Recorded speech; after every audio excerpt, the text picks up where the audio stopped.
안녕하세요. 저는 40대 여성입니다. 어떤 식으로 이야기를 시작할까 고민하다가 이렇게 주절주절 사연을 한번 올려봅니다. 저는 어릴 때 저희 집이 세상에서 가장 화목하고 단단한 가정인 줄 알았습니다. 그 누구보다 든든하고 오죽한 아버지와 자상한 어머니가 저희 유년 시절을 정말 행복하게 만들어 주셨었거든요. 우리 부모님은 사업으로 맺어진 혼인 관계였습니다. 아버지의 사업은 성장하고 있었고 어머니의 외가는 돈이 많았습니다. 두 집안이 결탁하여 아버지의 회사는 날이 갈수록 승승장구하며 안정적이고 거대한 기업이 되었습니다. 우리 어머니는 전업주부로 항상 아버지의 뒤를 내조하며 자리를 지켜내고 계셨습니다. 저희 외할아버지만 해도 사업적으로 머리가 뛰어나신 분이었기에 밑빠진 독에 절대로 물을 붓는 분은 아니셨어요. 그래서인지 항상 아버지의 성장하는 사업을 보며 투자를 이어가셨습니다. 이렇게 이해관계가 얽혀있는 집안이었음에도 우리 집은 항상 웃음이 끊이지 않았습니다. 물론 겉으로 보기에만 그랬을지 몰라도 어렸던 저는 그게 진짜로 행복이고 사랑인 줄 알고 자랐습니다. 그런데 외할아버지의 투자 실패로 인해 외가가 크게 흔들리게 되었습니다. 외가에서는 당연히 아버지에게 도움을 요청했고 아버지께서도 당연히 외가를 도와주실 줄 알았죠. 그때 저는 인간의 취약함을 알게 되었습니다. 제 나이 고작 14살 중학생일 때였어요. 아버지는 기울어진 외가를 돕지 않았고 오히려 뻔뻔하게 어머니에게 이혼을 요구했습니다. 아버지의 사업은 외가가 아니었으면 결코 이만큼 성장할 수 없었을 거라 했어요. 하지만 아버지는 그동안 진심으로 사랑했던 사람이 있다며 어머니에게 이혼을 종용했죠. 어머니는 외가의 기운과 동시에 알아 누워버린 외조부를 챙기랴 집안에서 바람난 걸 당당하게 밝히며 이혼을 요구하는 남편 사이에서 많은 스트레스를 받으셨습니다. 결국 그 짓눌러 오는 무게를 이기지 못하고 그만 쓰러지셨어요. 이때다 싶었는지 아버지와 오랜 불륜을 저질러 온 아버지의 비서가 집을 찾아와 저에게 어머니에게 이혼을 설득하라 했습니다. 적어도 어머니와 아버지가 이혼을 하면 저는 걷어주겠다면서 새엄마로서 보살핌에 소홀히 하지 않겠다고요. 그게 14살짜리 아이한테 할 말일까요? 당연히 저는 치를 떨었습니다. 가뜩이나 사춘기에 접어들어 예민한 시기에 대놓고 그런 이야기를 해대니 누가 고운 시선을 보낼 수 있겠습니까? 알고 보니 어머니와 결혼하기 전부터 아버지는 비서와 그렇고 그런 사이였다고 하더군요. 제가 가장 충격을 먹었던 건 저보다 나이가 1살 많은 혼외 자식이 있다는 사실이었습니다. 저는 정말 눈앞이 캄캄해지고 머리가 핑 도는 듯한 기분을 맛보았어요. 어머니께서 쓰러져 정신이 없는 와중에도 비서는 집을 찾아와 이혼해달라고 소리를 지르며 악을 썼습니다. 아버지와 비서 사이에는 자식이 둘이나 있었고 호적 정리도 하고 싶고 언제까지 아버지를 숨기며 살아야 하냐며 저를 닥달하기 시작했습니다. 그러길래 누가 불륜을 하라고 했나요? 마치 저에게 본인이 세상 제일 불쌍한 사람인 척하며 이혼을 설득해달라고 하는데 전 도무지 이해가 가지 않았습니다. 그때 한마디 콱 쏴댔어야 했는데 어렵고 배신감에 무기력했던 저는 그들을 무시하는 수밖에 없었습니다. 어머니는 정신이 없는 와중에도 절대 이혼만큼은 못 해준다고 했습니다. 그러자 비서가 찾아와 이혼만 해주면 외가댁에 도움을 주겠다는 선 넘는 발언을 하기도 했습니다. 도대체 자기가 뭐라고 아버지 회사의 자금을 꽉 쥐고 있다는 마냥 그런 이야기를 할까요? 아버지의 지갑이 마치 자신의 허락이 없으면 절대로 열리지 않는다는 듯 그런 소리를 할까요? 어머니는 매일 눈물바람으로 옷을 적셔가면서도 절대 이혼만큼은 못 해준다 했습니다. 어차피 귀책 배우자가 아버지여서 이혼 소송을 해도 소용이 없었죠. 소송 자체가 받아들여지지 않았거든요. 그런 와중에도 어머니는 상간녀 소송을 걸었습니다. 이혼은 하지 않아도 위자료는 끝까지 받아내겠다는 집념이 보이는 행동이었습니다. 당연히 승소했고 그 위자료는 외가로 넘어가게 되었죠. 저는 어머니가 참으로 대단하다 생각했습니다. 저라면 10수년을 배신한 남자를 죽이고 싶을 정도로 증오할 텐데 어머니는 이성적으로 행동하셨거든요. 외가는 이리저리 다른 가족들에게 도움 요청을 했고 급한 불을 끄자 어머니에게 절대적으로 집안일에 집중하라 했습니다. 그런데 그런 어머니를 두고 아버지는 비서랑 살림을 차려 나가버리셨습니다. 이제 더는 숨길 게 없다는 사람처럼 대놓고 말이죠. 저는 커다란 집에 어머니와 둘만 남았습니다. 언제고 부엌에 있는 식탁에서 온 가족이 화목하게 웃으며 식사를 하고 거실 TV로 스포츠 중계를 보면서 서로 응원하는 팀이 이기길 바라고 했던 그 추억이 짓밟혔어요. 물론 아버지는 저까지 내팽겨치진 않았습니다. 가끔 저를 불러다가 밥을 사주시기도 하고 선물을 사주시기도 하며 저와의 관계는 유지하려 애쓰셨습니다. 하지만 어머니에 대한 이야기는 꺼내지도 않으시고 신경도 쓰지 않았기에 저는 그런 아버지를 원망했고 늘 복수심을 불태웠습니다. 그렇게 혼인 관계만 유지한 별거 생활이 아주 오랜 시간 이어졌습니다. 제가 대학에 입학했을 때도 저에게 대학 등록금을 주시면서 슬쩍 운을 떼셨죠. 이제 너도 성인이니 슬슬 부모의 도움이 필요치 않은 나이 아니니? 결국 어머니에게 이혼을 설득해달라는 말이었습니다. 저는 전혀 이해하지 못한 척 다른 이야기를 했고 아버지는 매우 탐탁치 않아 하셨지만 저에게 더 이상 그런 요구를 하지 않으셨습니다. 다만 저에게 주신 등록금이 아까웠는지 주절주절 대학 생활을 잘해야 된다, 성적을 유지하라면서 잔소리를 하셨습니다. 그 잔소리를 듣는 내내 저는 다음엔 등록금을 받지 말아야겠다고 생각할 정도였어요. 그렇게 한참을 혼자 떠드시다 바쁜 일이 있다며 카페 밖으로 나가신 아버지의 뒷모습을 빤히 보고 있는데 혼외자식과 비서가 와서 아버지 양팔에 팔짱을 끼고 사라지더군요. 얼마나 어이가 없었는지 모릅니다. 솔직히 속으로는 초라한 마음까지 들더라고요. 내 아빠인데, 내 부모인데 저 혼외자식들은 하하호호 웃으면서 행복하게 지내는구나. 그런 못된 생각 있잖아요. 저는 그들을 잊으려고 애썼습니다. 어머니께서도 저에게 몇 번이고 말씀하셨죠. 제가 잘 되어서 그들에게 복수를 해야 된다고 하셨어요. 어머니의 복수에 이용될 마음은 없었지만 적어도 제 안에 끓어오르는 배신감만큼은 꼭 맛보게 해주고 싶었습니다. 그렇게 불같은 대학 생활을 잘 끝내고 졸업을 한 뒤 저는 무조건 대기업에 입사를 한다는 생각으로 취업 준비를 했습니다. 취업 준비를 하는 내내 정말 많은 자격증 시험을 보고 준비하고 대학 입시보다 훨씬 더 치열하게 준비한 것 같습니다. 저는 소원하던 대로 대기업에 입사를 했고 신입이라는 타이틀을 달고 이리저리 발로 뛰며 선배들의 예쁨을 받아가며 일을 열심히 했어요. 하루라도 빨리 승진하고 싶은 마음에 일거리를 기웃거리며 나서서 일을 하기도 했죠. 차라리 바쁜 것이 행복했습니다. 저의 열정을 알아본 것인지 회사 사수가 저에게 소개팅 자리를 주선해주겠다고 하더군요. 적어도 주말에는 데이트도 하고 해야 하는 것 아니겠냐며 이제 남자친구 만날 정도로 안정적이지 않냐고 했습니다. 솔직히 저는 몇 번이고 거절을 했어요. 나이가 적은 것도 아니었고 남자를 만나게 되면 미래의 일까지 생각해야 하는데 허울만 좋은 가족이지 속은 시꺼멓게 썩어 있었잖아요. 어디 말하기 부끄러울 정도로요. 그래서 싫다고 했습니다. 하지만 저희 사수님은 포기하지 않았어요. 저에게 그래도 나름 중견기업에 다니고 있는 남자고 최연소 임원 타이틀까지 노리고 있는 일 잘하는 사람이라고 남자로 보지 말고 그럼 친구로라도 한번 만나보는 게 어떻겠냐고 하셨습니다. 저는 그 말에 조금 혹했어요. 일에 깐깐한 사수가 일 잘하는 사람이라고 칭찬을 할 정도면 배울 게 많을 거라는 생각도 당연히 들었고요. 저는 그럼 친구로서 만나보고 싶다고 이야기를 전했고 사수는 잘 생각했다며 바로 나를 잡았습니다. 그런데 그 소개팅남이 우리 아버지 회사에 다니는 사람이었던 거예요. 저는 처음부터 벽을 세우고 그 사람을 대하기 시작했습니다. 하지만 그 사람은 저에게 첫눈에 반했다고 했어요.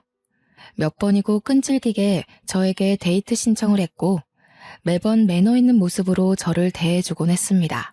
결국 10번 치고 안 넘어가는 나무 없다고 저는 그에게 마음을 열게 되었습니다.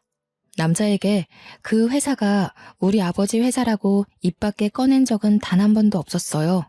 솔직히 결혼에 대한 확신이 없는 상태에서 제 모든 걸 이야기하고 싶지 않았거든요. 하지만 대충 저희 집에 대한 사정은 알고 있었습니다. 아버지께서 바람을 펴서 지금은 같이 살고 있지 않는다는 점, 혼외 자식이 둘이나 있다는 사실 같은 것들 말이에요. 하지만 그는 저희 집안 사정에 놀라지 않고 오히려 저를 위로해 주었습니다. 그렇게 한 해, 두 해 지나고 저희는 30을 간 넘긴 시점에 결혼을 하기로 약속을 했습니다. 우리 어머니께서는 아버지에 대한 나쁜 기억 때문에 저에게 결혼을 하지 말라고 했었어요. 하지만 남편의 성실한 모습을 몇 해 동안 지켜보시고 나서는 결혼 정년기가 지나기 전에 결혼식을 올리기를 원하셨습니다. 불륜 사건 이후 피폐해진 어머니께서 어느 정도 마음을 회복하신 것도 오롯이 남편의 지극정성 덕분이었거든요. 매 주말마다 저와 데이트할 시간도 모자란데 어머니를 모시고 근교에 바람도 쐬러 가고 산의 진미를 맛보게 해드리기도 했고요. 명절이고 생신이고 기념일이고 할 것 없이 어머니를 참 잘 챙겨주었습니다. 본인 부모님이 평생을 그리 사셨다며 처가댁에 무조건 잘하는 게 목표라고 했습니다. 당신이 얼마나 힘든 가정 환경에서 자랐는지 알고 있어. 하지만 이거 하나만큼은 약속할게. 평생이 지나도 내가 바람을 피는 일은 없을 거야. 살면서 무수히 많은 시련이 닥치겠지만 그때마다 당신과 함께 일어나고 싶어. 저희는 그렇게 양손에 반지를 끼웠어요. 서로를 평생의 반려자라 생각하며 살자고 절대로 한눈 팔지 않고 서로만 바라보기로 약속을 했습니다. 그렇게 결혼 준비를 시작하니 생각보다 더 녹록치 않은 현실이 다가오더라고요. 서울의 집값은 너무 비쌌고 다행히 대출이 넉넉하게 나오는 회사에 재직하긴 했지만 그래도 이자에 대한 부담은 어쩔 수 없었죠. 한 번 고비를 겪고 다시 일어난 외가에서 저에게 도움을 주겠다고 하셨어요. 기쁜 마음으로 받으려고 했는데 순간 이름만 아버지인 사람이 괘씸하게 느껴지더라고요. 딸이 결혼하는지도 모르고 혼외 자식들을 끼고 행복하게 살고 있을 아버지요. 처음에는 아버지에게 알리지 않고 결혼을 할 생각이었습니다. 솔직히 아버지 혼자 제 결혼식장에 올 거라고 생각하지 않았기 때문이었어요. 분명 그 비서와 혼외 자식도 가족이라며 뻔뻔한 얼굴을 하고 들이밀 것 같았거든요. 저는 제 결혼식이 그렇게 남들 입에 오르락내리락 하길 바라지도 않았고요. 거기다가 이제서야 겨우 마음의 안정을 찾은 어머니에게 다시 한번 화를 돋우게 하고 싶지 않았어요. 하지만 집이라도 하나 얻어내야 마음이 편할 것 같더라고요. 나와 어머니를 두고 뻔뻔하게 두 집 살림을 하고 있는 아버지에게 돈이라도 뜯어내고 싶었습니다. 그래서 아버지에게 결혼할 사람이 있다고 결혼 약속을 했다고 연락을 드렸어요. 그러자 당장이라도 만나고 싶다며 약속을 잡자고 하시더라고요. 저는 남편 될 사람에게 이 사실을 알렸고 그이는 걱정하지 말라며 한번 만나보자고 했습니다. 약속 시간이 다가오자 솔직히 긴장이 되긴 하더라고요. 아무리 남보다 못한 사이로 지내고 있다고 해도 아버지는 아버지니까요. 제 예비 신랑에 대해 어떤 트집을 잡을지 몰랐으니까요. 그런데 저는 예상 밖의 일에 너무나도 깜짝 놀라고 말았습니다. 아버지만 나오는 줄 알고 긴장하고 있었는데 비서와 혼외 자식 둘 다 자리를 차지하고 있었어요. 저는 기겁을 했죠. 물론 예비 신랑도 대놓고 티는 못 냈지만 어이가 없었는지 탄식을 내뱉었습니다. 오랜만이네. 그동안 연락도 없고 어떻게 살았는지 궁금해서 나와봤어. 결혼을 한다고 하는데 새엄마도 당연히 인사를 해야지. 저에게 뻔뻔하게 새엄마라는 단어를 입에 올리는 그 여자의 주둥이를 정말 찢어버리고 싶었습니다. 저는 주먹을 꽉 쥐고 부들부들 떨었어요. 그러자 예비 신랑이 제 손을 꽉 잡아주었습니다. 혼외 자식 둘은 눈치가 있는지 그나마 아무 말도 하지 않고 가만히 자리를 지키고 있었는데 그 비서라는 여자는 쉴 새 없이 떠들더군요. 우리가 호적으로 묶여 있었으면 내가 혼주석에 앉아서 입장까지 편하게 지켜봤을 텐데. 정말 아쉽다. 혼주석? 미친 거 아니야? 어홈, 어른한테 그게 무슨 말버릇이냐? 우리 엄마가 뻔히 눈치켜 뜨고 쳐다보고 있는데 어디 불륜의 씨앗들까지 데리고 나와서 이 소란을 일으켜요. 아빠야말로 정신 차리고 사세요, 제발. 불륜의 씨앗이라니? 그럼 당신네들이 불륜이지 뭡니까? 법적으로 저 자식들이 우리 아빠의 호적에 입적되어 있나요? 나랑 형제자매 사이가 맞습니까? 아무리 내가 등본을 떼어봐도 나한테 형제는 없는데 말이죠. 예, 네가 어떤 마음인지는 알겠지만 아무리 그래도 피를 나눈 사이에 너무한 거 아니니? 어쩜 날이 갈수록 점점 더 뻔뻔해지세요? 우리 엄마한테 이혼을 종용하던 그때가 아직도 기억에 선합니다. 그런데 뭐가 어쩌고 어째? 새엄마? 혼주석? 정신이 나간 거 아니고서야 맨정신으로 그딴 소리랍니까? 남편은 제가 흥분하자 저를 말리려고 했어요. 하지만 저는 그런 남편의 손을 뿌리쳤습니다. 지금 아니면 이 모든 속내를 털어놓기 힘들 거란 생각이 들기도 했고 속 시원하게 털어내고 싶었거든요. 제가 한번 뿌리치자 남편은 저를 2번 말리진 않았습니다. 저는 거기서 멈추지 않고 계속해서 쏘아댔어요. 그동안 어머니께서 당했던 서욕을 어떻게든 갚아주고 싶은 마음에서였죠. 호적에도 못 올라간 것들이 가족인 척 하지 말라고. 아빠가 죽으면 그 재산이 다 내 거지 당신들 것이 될 것 같아? 그러자 비서도 혼의 자식도 도끼 눈을 뜨고 저를 바라보더라고요. 아버지만 눈을 동그랗게 뜨고 저를 바라보셨어요. 저는 그들을 향해 비웃음을 날려주었죠. 딱 그 정도 관계란 말입니다. 법적으로는 아무런 상속도 받지 못할 제 3자들. 그게 당신네들의 자리라고요. 알겠어요? 그러자 비서가 서럽다는 듯이 엉엉 울기 시작했어요. 아무 말도 못하고 도리어 부들부들하던 아버지의 혼외 자식들도 마치 본인들이 세상에서 가장 불쌍한 사람들인 것 마냥 행동했습니다. 아버지께서는 저에게 꽤 화가 나신 듯 했지만 저는 상관없었어요. 어차피 집이나 한 채 뜯어볼까 하는 심산으로 만난 것이었고 아버지께서 열받아서 못해준다고 하면 외가에 손을 벌리면 되는 거였거든요.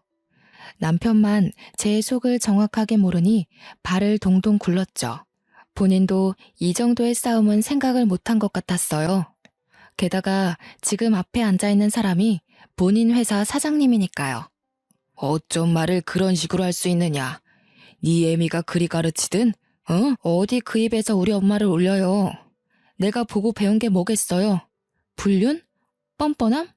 뻔뻔한 거 배운 김에 말할게요. 나 결혼할 때 올 생각 하지도 말고요. 집이나 한 채 해주세요. 뭐가 어쩌고 어째? 그래도 나 좀 핏줄이니까 내 가족이 될 사람은 보여줘야 할 것 같아서 만나자고 한 건데 이렇게 줄줄이 딸린 식구들 데리고 와서 내 속을 뒤집을 거란 생각은 못했네요. 저딴 불륜의 증거들 보여줘서 뭐합니까? 내 얼굴에 침 뱉기지. 아버지는 저에게 아무런 말도 하지 못했습니다. 솔직히 제 말에 틀린 소리가 하나도 없잖아요. 만약 혼외 자식들이나 비서가 밖에서 기다리고 있었다면 이 정도로 화가 나진 않았을 거예요. 어떻게 내 남편이 될 사람을 소개시켜주는 자리에 뻔뻔해도 유분수지. 아파트나 한 채 해주세요. 그거 말고는 더 이상 아빠한테 바라는 거 없네요. 저는 그 말을 뒤로 식어가는 음식들은 보지도 않고 남편의 손을 잡고 식당을 나왔습니다. 남편은 꽤 충격을 받은 듯한 얼굴이었어요. 정말 속에서 우러나오는 화목한 가정에서 자랐던 남편은 콩가루 집안인 우리 가족에 대해 할 말을 잃은 듯 했습니다. 거기다가 아버지라고 나온 사람이 본인이 다니는 회사의 최고 경영자라니 얼마나 황당했겠습니까? 저는 남편에게 솔직하게 이야기를 했어요. 지금 본 당신 회사 사장이 우리 아버지가 맞다고. 나를 낳기 전부터 불륜 사이던 비서가 있었다고. 내가 14살에 집을 나가 단 한 번도 집에 들어온 적이 없었던 인간이라고, 증오하고 또 증오하는 사람이라고 이야기를 하며 저도 모르게 눈물을 뚝뚝 흘렸습니다. 남편은 그런 저를 꽉 끌어안고 위로를 해주었어요. 그동안 퍼즐 맞추기식으로 조금씩 말했던 가정사가 모두 맞춰지는 기분이라고 했습니다.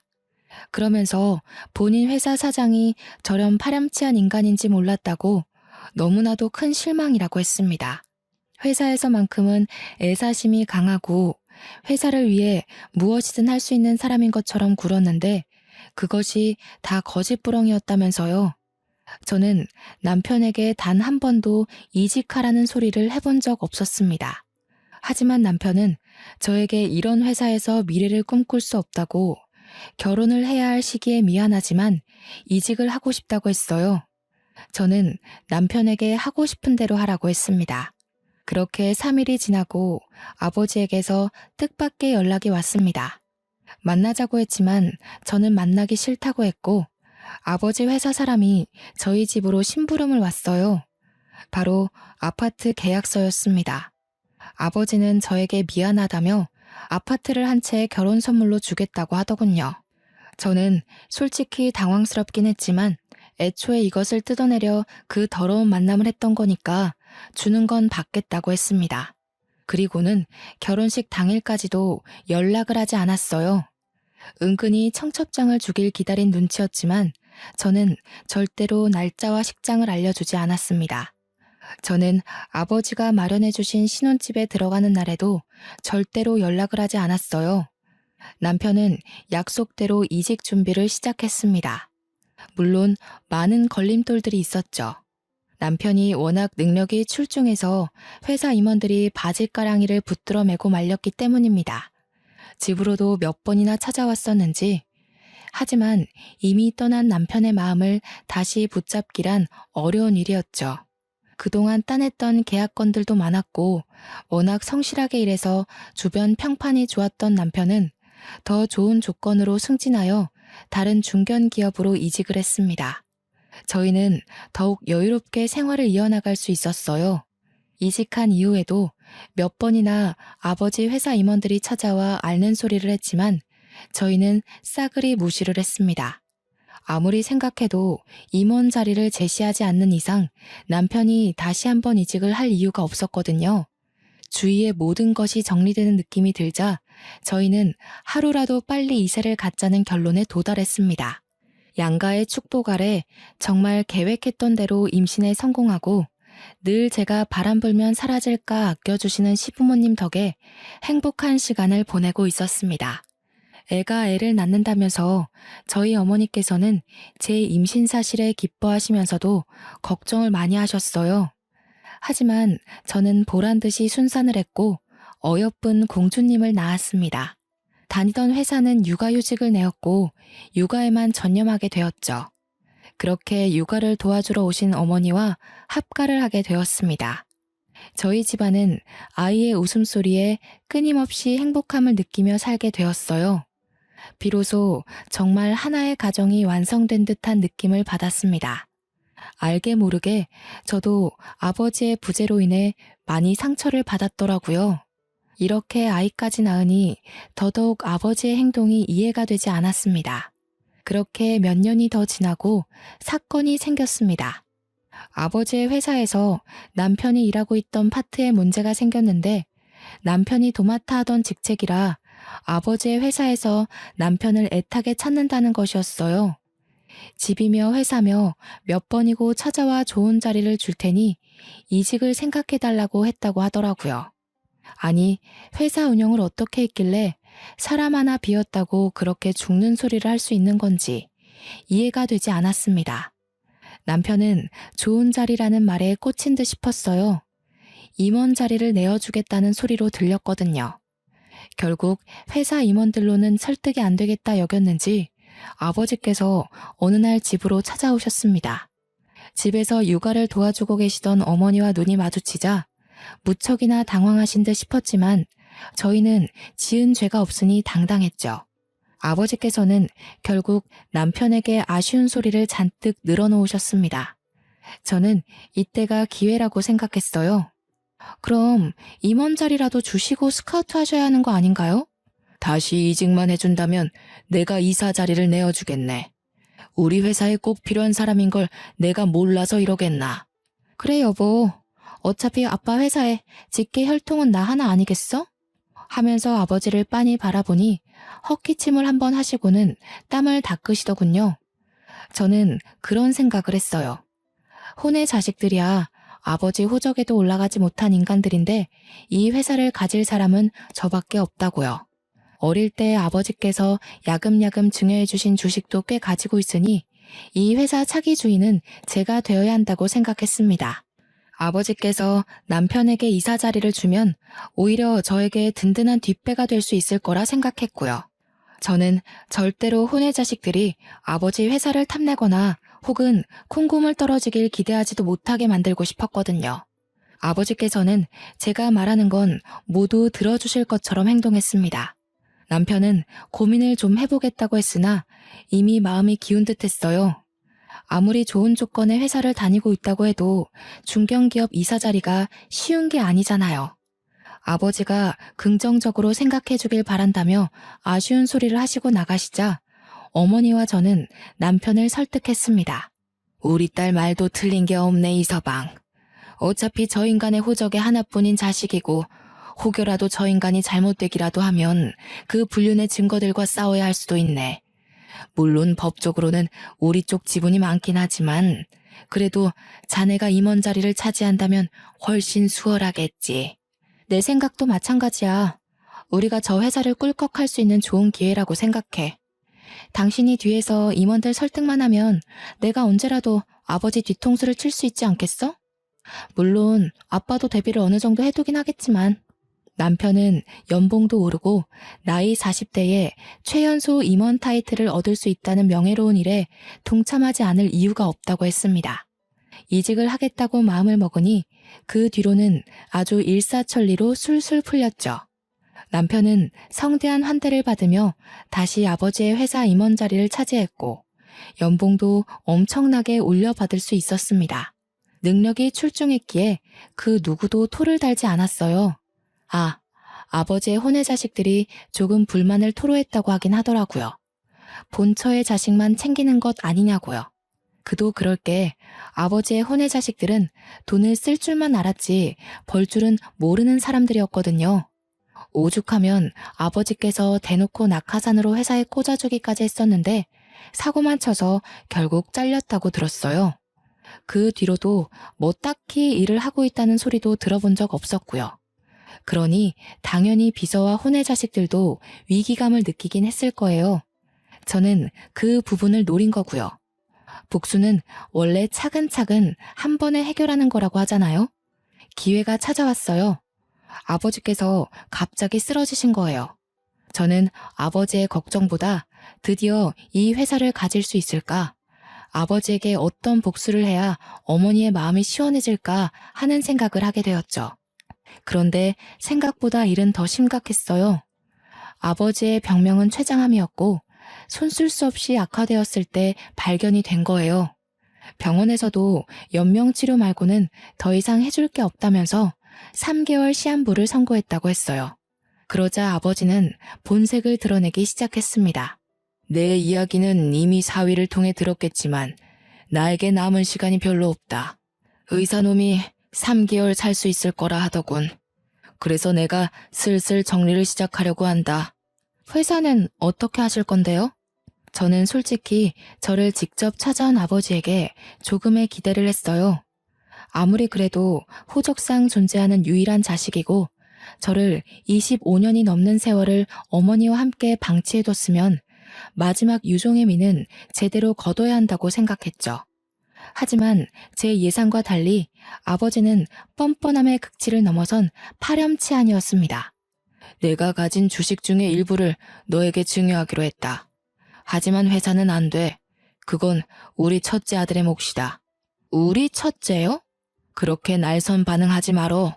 네 오빠 아니냐. 저는 오빠라는 말에 소리를 꽥 질렀습니다. 감히 누구 앞에서 그 불손한 존재를 오빠라 들먹인단 말입니까? 누가 오빠예요, 누가. 저는 그런 더러운 종자를 오빠로 둔 적 없습니다. 네 애비가 죽어가는데 아직도 인정을 못한다는 게야? 그 아이들이 무슨 죄가 있어서 평생을 아버지를 아버지라 부르지도 못하고 살아야 하니? 아버지라고 잘만 부르던데 무슨 소리세요? 그래서 회사를 그 혼의 자식에게 주겠다고요? 최장암이라더니 머리가 어떻게 된 건 아니세요? 아버지는 제 말에 뒷목을 잡으시며 뒤로 넘어가는 신용을 하셨습니다. 일어서는 저에게 끝까지 회사를 탐내지 말라면서 주식이나 줄 테니 먹고 떨어지라는 식으로 말씀을 하시더군요. 저는 정말 이해할 수가 없었습니다.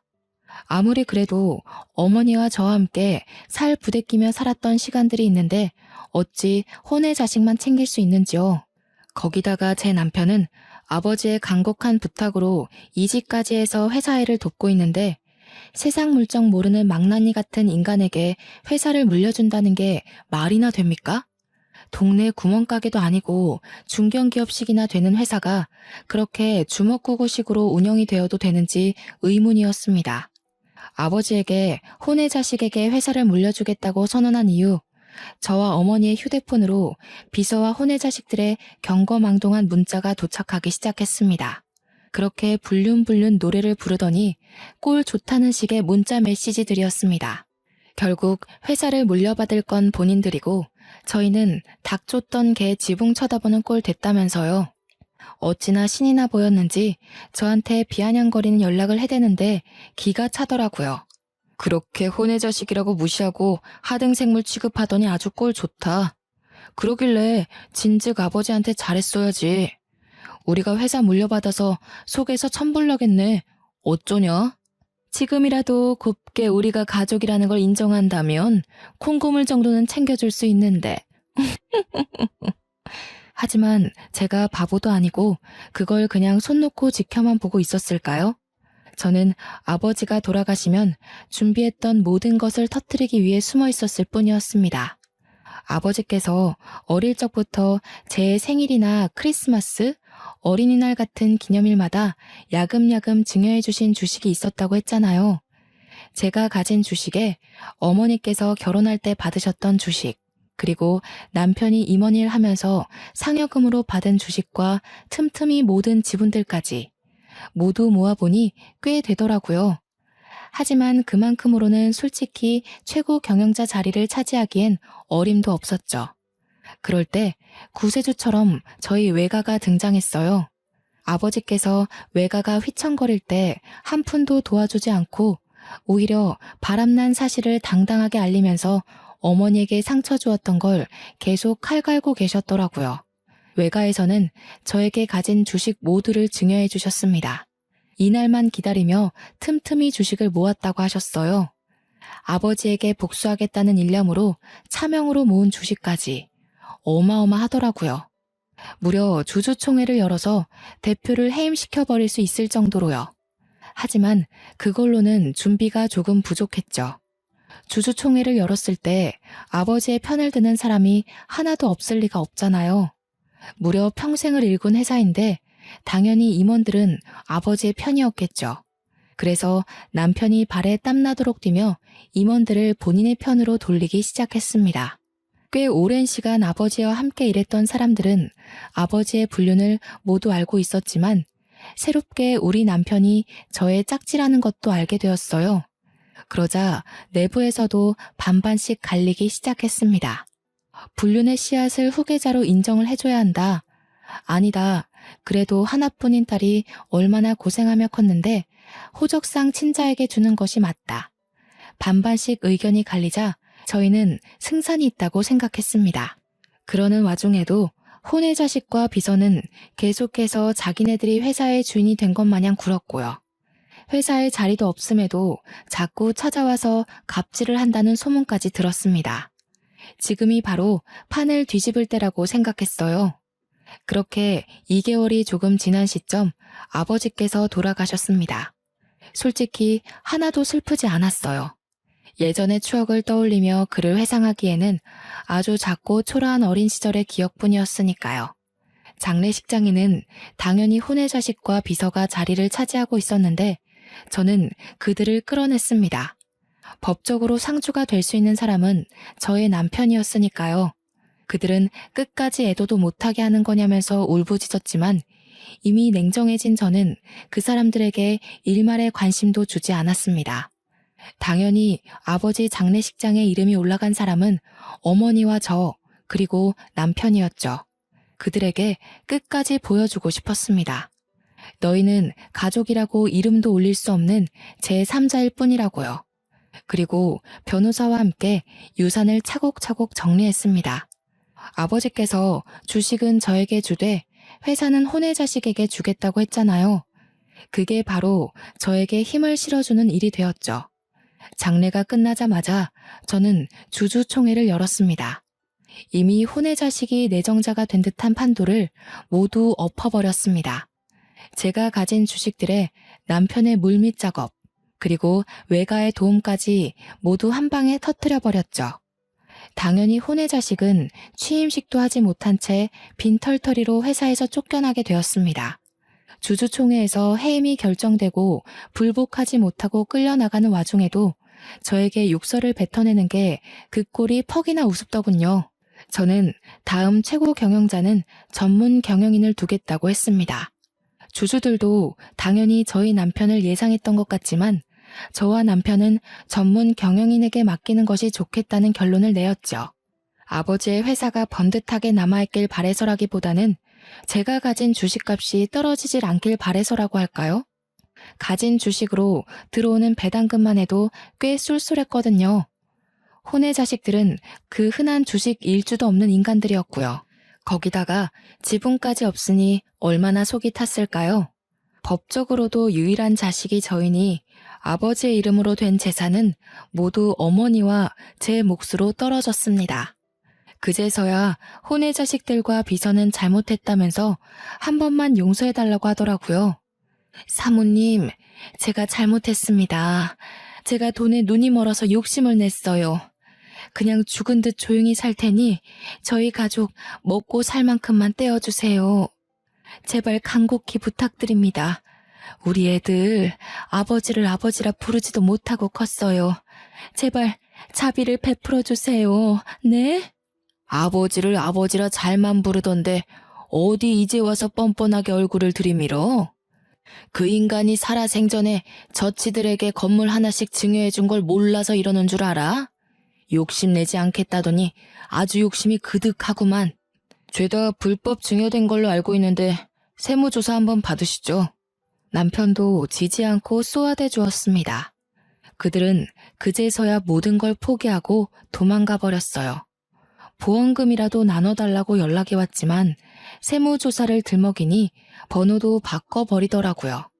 어찌나 고소했는지 모릅니다. 복수는 복수를 낳는다고 솔직히 앞으로의 일이 걱정되지 않는다고 하면 거짓말이겠죠. 모든 걸 잃은 사람들이 비열한 짓을 두 번은 못할까 싶기도 하고요. 하지만 저희 가족은 모두 이겨낼 자신이 있습니다. 추운 겨울이 지나면 따뜻한 봄이 다가오잖아요. 아버지의 죽음은 예상하지 못했던 급작스러운 일이긴 했지만 살아계셨어도 언젠가 저는 똑같이 주주총회를 열고 회사를 분산시켰을 거예요. 그 뜻은 절대로 변하지 않을 제 숙명과도 같은 것이었으니까요. 하루하루 커가는 딸을 보면서 이 예쁜 아이를 눈에 넣어도 아프지 않을 아이를 두고 어떻게 다른 가정을 차렸는지 이해를 더욱 할 수 없게 되었습니다. 남편과 저는 평생 동안 이 일을 잊지 않고 살기로 했어요. 인과응보를 늘 마음속에 담아주고 평생을 함께 할 겁니다. 우리 어머니는 복수가 속 시원했는지 정말 편해진 얼굴로 저희 아이를 봐주시고 계세요. 덕분에 저와 남편은 각자의 자리에서 열심히 일을 하고 있습니다.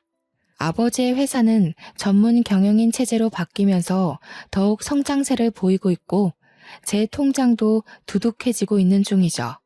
앞으로는 마음의 모든 짐을 털어내고 행복만 생각하고 살겠습니다. 날이 점점 추워지네요. 겨울이 지나고 모두에게 봄이 찾아오길 바라겠습니다. 감사합니다.